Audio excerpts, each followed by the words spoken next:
Kia ora team. Sunday morning, the All Blacks play their final test for 2021, and it's against France, the team they will face in the first game of the Rugby World Cup in France in 2023. It is in Paris. Mills Muliaina joins me, Jeff Wilson, the first All Black side, well, the last All Black team, 2021. Some surprises for me, Mills. Most importantly, the fact what they have done, they've brought back all the experience they possibly could that was fit and available for this test match. Yeah, I don't mind this. I think obviously Sam Cane coming back into the fold. It's nice to see him back out there. I think it's a good way to get him back and get him confidence. Get him confident leading into next year. He's fit and available. They've barred that up a little bit of Dane Coles as well, which I think he's actually performed really well on this end of year tour. That Italy game, obviously, he scored a couple of tries, but they're bringing energy. Akira Ioane coming back into the fold of things as well. So. They're looking to end well with a bit of experience, but also rewarding some of those guys who started earlier on in the season. Perhaps they can bring some spark to what's been a very, very long end of year tour.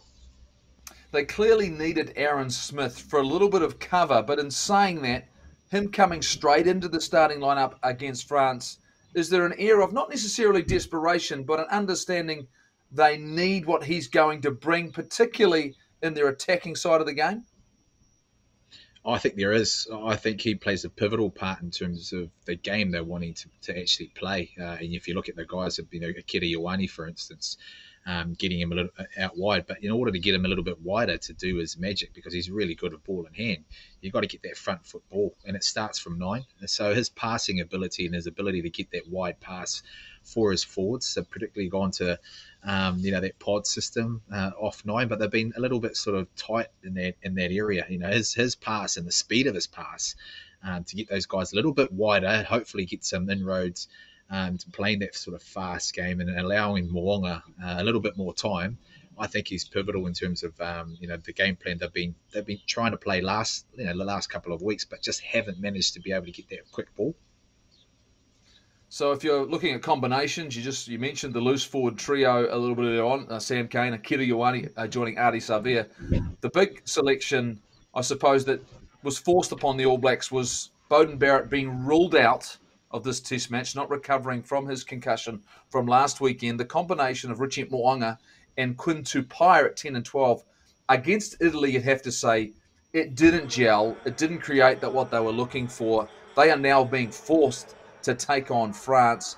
How do those two work together? What do you expect them to bring? And is this in some way Richie Mo'unga's biggest test to date because he is under pressure for the position?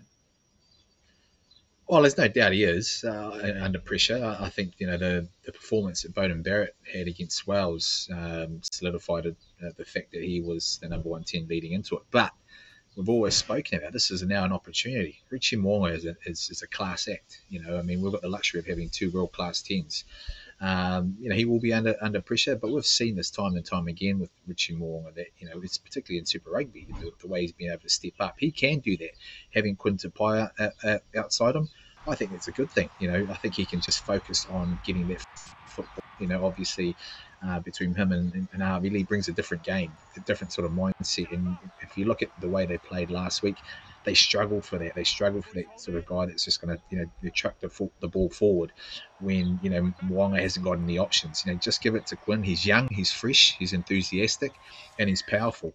So let him do that. And on defensively as well for Quinn, he's very good over the ball. He's very good at at tackling. The one thing that has really impressed me is his decision making. The step up that he's actually made, from Super Rugby, to the All Black level in terms of his decision making, whether to go in and over the ball, his connection. He needs to get that right with Rieko Ioane and trying to free him up as well.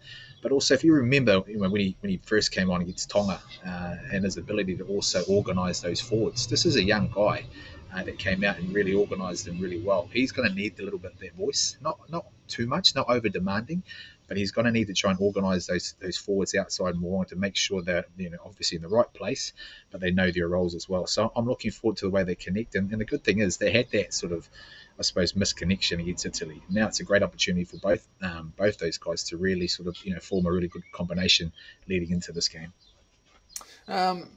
No Sevu Reece. George Bridge has been given the nod on the left wing. Geordie Barrett continues at fullback. Look, he's had a really good 2021. But for all of these guys, and as a group, a lot of attention about the way that they played in the last Test match, about the fact they had to make 238 tackles.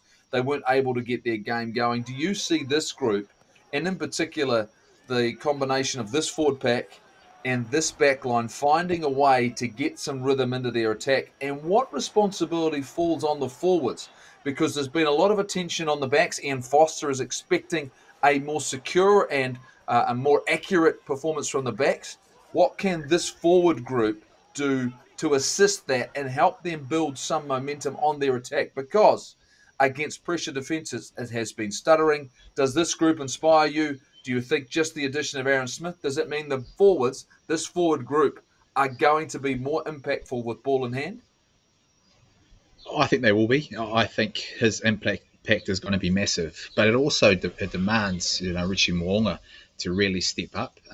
There's no doubt against the Irish they struggled, and when you're making that many tackles, it's hard to get yourself into the groove of things and sort of change your game up a bit. That's what they were missing. That they panicked a little bit with ball in hand. So it's up to Richie Mo'unga and also Aaron Smith. His pass and the speed of it. And how wide he can get it, the bullet pass. I think it will allow the forwards to get a little bit wider, get on the edge of that third defender from the ruck, particularly when they're gone wide, because that's where they've sort of struggled. It's been really narrow in that department, but also the kicking game. Yeah, I think if you look at where the All Blacks, I suppose one of their biggest strengths is their set piece. So when things haven't quite gone right and they've gone past that five phases, and they're just sort of playing off the cuff, that's when Richie Mo'unga really needs to step up and say, well, if we're in their half, or if we're in there near their 22, put it in behind. Have guys on the same page that put it in behind. In worst case scenario, France kick it out. But what's their strength? Well, it's been their line out. Their line out's been good. They've shown good variation off the line out. They've shown good attacking, and under three phases they've actually scored.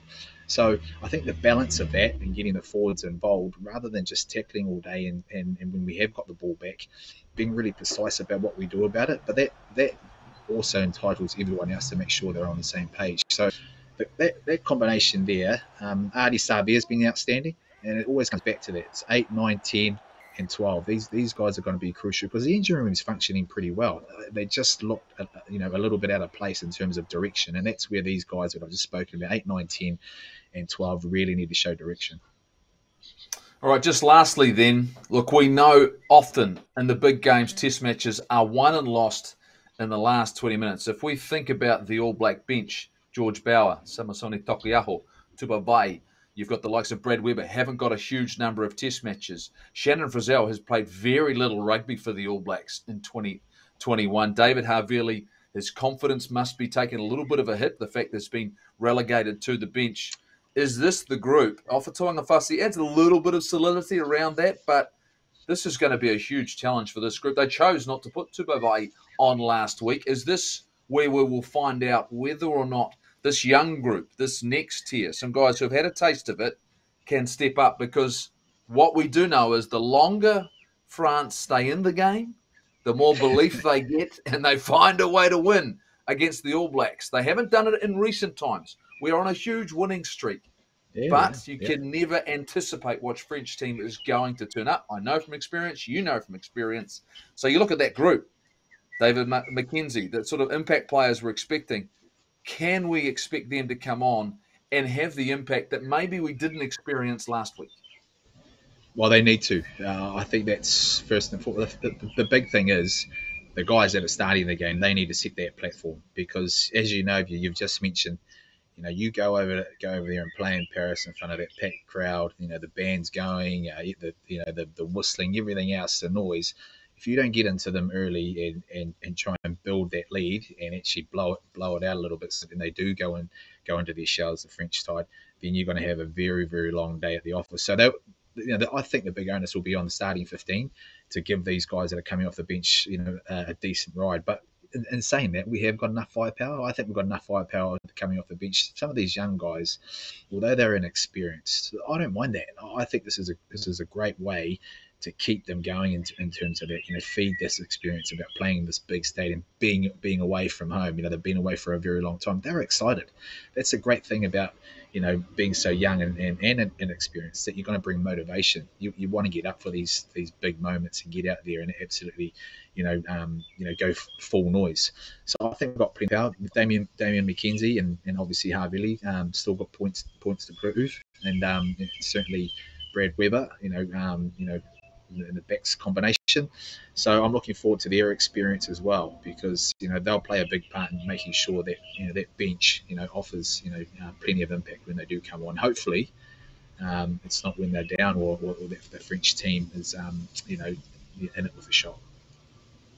All Blacks have been away from home for a long time. They are under pressure going into this test match. They will be judged probably in 2021 on the result of this game. Everyone's had their eyes on it. We're going in after a loss against Ireland. I'll tell you what, Sunday morning, I think you're going to see a motivated All Black team, but that in front of 80,000. They're talking it could be capacity crowd in Paris against France. I tell you what, the stage is set. I can't wait for this game to kick off. Mills, I'll see you on Sunday morning, and we'll get into it.